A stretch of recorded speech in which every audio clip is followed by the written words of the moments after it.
Welcome to Elite Insight Audiobooks. Today, we are not just talking about numbers, bank accounts, or stock markets. We are talking about you. We are talking about why we do what we do with our money. Have you ever wondered why some people who earn millions end up broke, while a simple janitor who never earned much dies with millions in the bank? It sounds like a movie plot, but it is real life. Today, we are diving deep into a book that changed how the world thinks about wealth. It is called The Psychology of Money by Morgan Housel. Let's start with a story. Imagine two men. The first man is Ronald Red. Ronald was a janitor and a gas station attendant. He lived a very simple life. He fixed cars, he swept floors, and he lived in a small house. When he died at the age of 92, the whole world was shocked. This quiet, simple man had $8 million in the bank. He didn't win the lottery. He didn't inherit it. He just saved a little bit of what he had and let it grow for decades. Now look at the second man, Richard Foscone. Richard was the opposite. He was a Harvard-educated executive. He was a big shot in the world of finance. He was so rich that he once expanded his house to have 11 bathrooms, 2 swimming pools, and 2 elevators. He was smart, he was powerful, and he knew everything about the economy. But Richard had a problem. He took too many risks and spent too much money. During the financial crisis of 2008, he went completely broke. He had to tell a judge that he had no income left. Think about that for a second. The janitor, who knew nothing about high-level finance, succeeded because of how he behaved. The genius executive, who knew everything about finance, failed because of how he behaved. This is the big secret of the book. Doing well with money has very little to do with how smart you are and a lot to do with how you behave. And behavior is hard to teach, even to really smart people. You see, we often think of money like physics or math. In math, 2 plus 2 is always 4. It doesn't matter if you are happy, sad, or angry. The answer is the same. But money is different. Money is more like psychology. It's driven by your ego, your fears, and your personal history. No one is actually crazy. This is a very important point from the book. You might look at someone buying a lottery ticket and think they are crazy. Why would they waste their money when the chances of winning are almost zero? But if you grew up in a very poor home and you feel like you have no other way to ever get a big break, that lottery ticket represents a dream. It represents a chance at a different life that you don't see anywhere else. We all make decisions based on our own unique experiences. If you grew up when the stock market was doing great, you probably think investing is easy. If you grew up when the market was crashing, you might be scared of stocks forever. Neither person is right or wrong. They are just living based on the movie they've seen so far. So the next time you see someone doing something stupid with money, remember that they are just trying to make sense of the world based on what they know. Now let's talk about luck and risk. We love to look at successful people like Bill Gates or Mark Zuckerberg and try to copy exactly what they did. But we forget one big thing: luck. When Bill Gates was a teenager, he went to one of the only high schools in the world that had a computer. At that time, the odds of a student having access to a computer were literally 1 in a million. If he hadn't gone to that specific school, Microsoft might not exist. Does this mean he wasn't smart or hardworking? Of course not. He was brilliant. But he also had a huge wave of luck behind him. On the flip side, someone else could be just as smart and work just as hard, but hit a wave of bad luck, which we call risk, and fail. The lesson here is to be humble when things go well and to be kind to yourself when things go wrong. Nothing is ever as good or as bad as it seems. Instead of looking at specific superstar individuals, look at patterns. If you see that most people who save money consistently end up better off, follow that pattern. Don't try to find the 1 in a million shortcut. The hardest financial skill is getting the goalpost to stop moving. Imagine you are playing a game of soccer, but every time you are about to score, the goalpost moves 10 feet away. You would never win, right? This is how many of us live our lives. We think, if I only make $50,000 a year, I'll be happy. Then we reach it, and suddenly we think, actually, I need 80,000. Then we want 100,000. This is the story of Rajat Gupta. He was a man who came from nothing and became the CEO of McKinsey, one of the most famous companies in the world. He was worth $100 million, If he put that money in the bank, he could spend tens of thousands of dollars every single day for the rest of his life and never run out. But he wasn't satisfied. He wanted to be a billionaire. He wanted to be on the big list. So he broke the law to get inside information on stocks. He got caught, went to jail, and ruined his reputation. He risked everything he had and needed for something he didn't even need. Why? Because he didn't know when to say enough. Comparison is the thief of joy. There will always be someone with a bigger house, a faster car, or more followers. If you don't learn to be okay with enough, you will always feel poor, no matter how much you have. Now let's talk about the magic of time. If I asked you what the secret to Warren Buffett's wealth is, you might say he is a great investor. And he is. But the real secret is that he has been a great investor for over 80 years. He started when he was a child. Most of his billions came after his 65th birthday.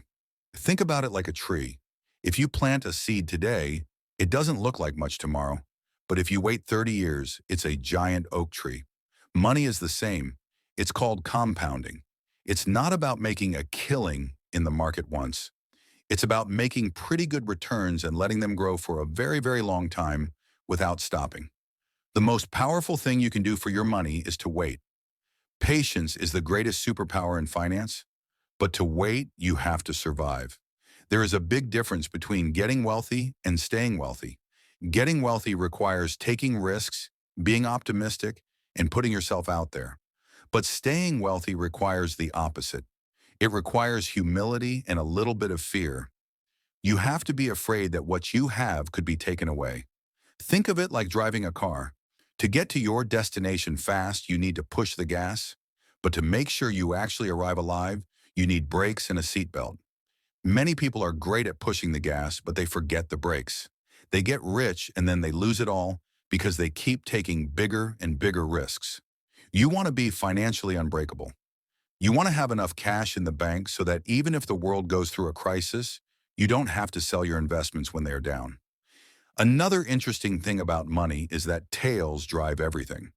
In the world of finance, a tail is a small, rare event that has a huge impact. Think about a professional artist. They might paint 500 paintings in their life, but only 5 of them become famous and make them rich. The other 495 were just practice. The same is true for your money. You don't have to be right all the time. You can be wrong half the time and still make a fortune. Look at a company like Disney. They made dozens of short films that nobody remembers, but then they made Snow White, and it changed everything. Or look at Amazon. They tried many things that failed, like the Fire Phone. But they also had tales like Amazon Web Services that were so successful they covered all the failures. Don't beat yourself up for making mistakes. Just make sure your wins are bigger than your losses. Now, why do we even want money? Most people think they want money to buy things. They want the big house, the fancy watch, the shiny car. But the true value of money is something much deeper. The greatest thing money can buy you is control over your time. Being able to wake up and say, I can do whatever I want today, is the highest dividend money pays. It doesn't matter how much you earn or how big your house is. If you hate your job and have no control over your schedule, you probably won't be happy.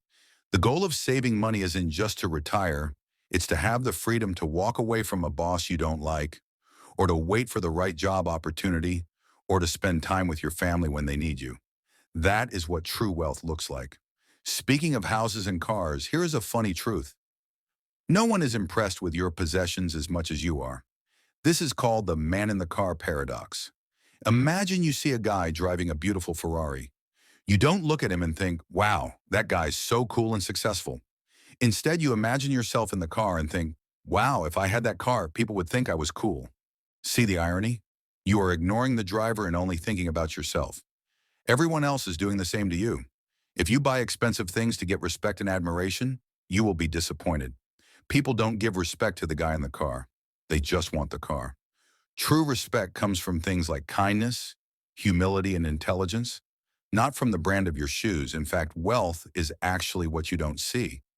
This is a hard concept for us to understand because we live in a world that loves to show off. We see people in expensive restaurants and think they are wealthy. But wealth is the money that hasn't been spent. It's the cars not purchased, the diamonds not bought, the clothes you didn't upgrade. Wealth is the option you have to buy something later. It's the peace of mind you have at night. Many people who look rich are actually living on credit cards and have very little wealth. And many people who look average, like our friend Ronald Red the janitor, are actually incredibly wealthy. The easiest way to lose money is to spend it trying to look like you have it. So how do we save? Most people think saving is about what's left over after they spend. But that's wrong. Saving is the gap between your ego and your income. If you can be happy with what you have and don't feel the need to show off to your neighbors, you can save money easily. You don't even need a specific reason to save. You don't have to be saving for a house or a car. You can just save for the unknown. Life will throw surprises at you, some good, some bad. Having a pile of cash is like having a life insurance policy against the unexpected. When it comes to making a plan for your money, don't try to be rational. Try to be reasonable. A rational person tries to squeeze every single penny out of an investment by using complex math. But a reasonable person knows that they are human. They know they might get scared if the market drops. They know they might want to spend more time with their kids than staring at a computer screen. A reasonable plan is one you can actually stick to. It's better to have a simple plan that you follow for 20 years than a perfect plan that you give up on after 2 months. Don't aim to be a genius. Aim to be someone who is consistently not stupid. One of the biggest mistakes we make is thinking that the future will look exactly like the past. It won't. The world is full of black swans, events that have never happened before and change everything. Think about the internet, or the 2008 crash, or the pandemic. No one saw them coming. Because we can't predict the future, we need to leave room for error. This is also called a margin of safety.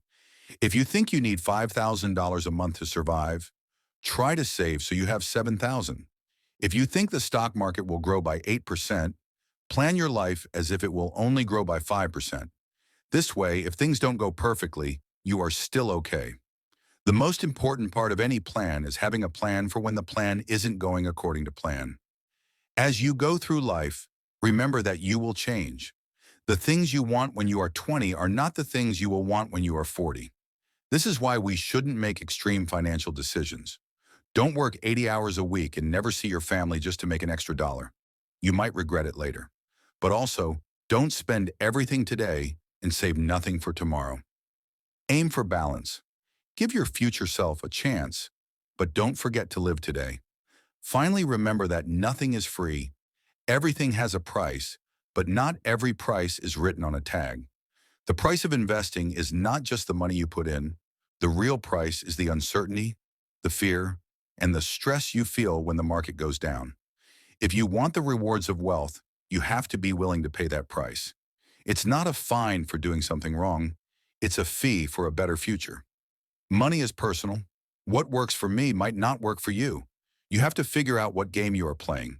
If you are a long-term investor, don't listen to the person on the news who is talking about what will happen tomorrow. They are playing a different game. Stick to your own rules. Thank you for listening to this journey through the psychology of money here on Elite Insight Audiobooks. Remember, wealth isn't about being the smartest person in the room. It's about having the discipline to wait, the humility to stay humble, and the wisdom to know when you have enough. If you found this story helpful and want to hear more summaries that make life and money easier to understand, please subscribe and share this with a friend. Your support helps us keep bringing these insights to you. Until next time, keep growing, keep learning, and keep building your own elite insights.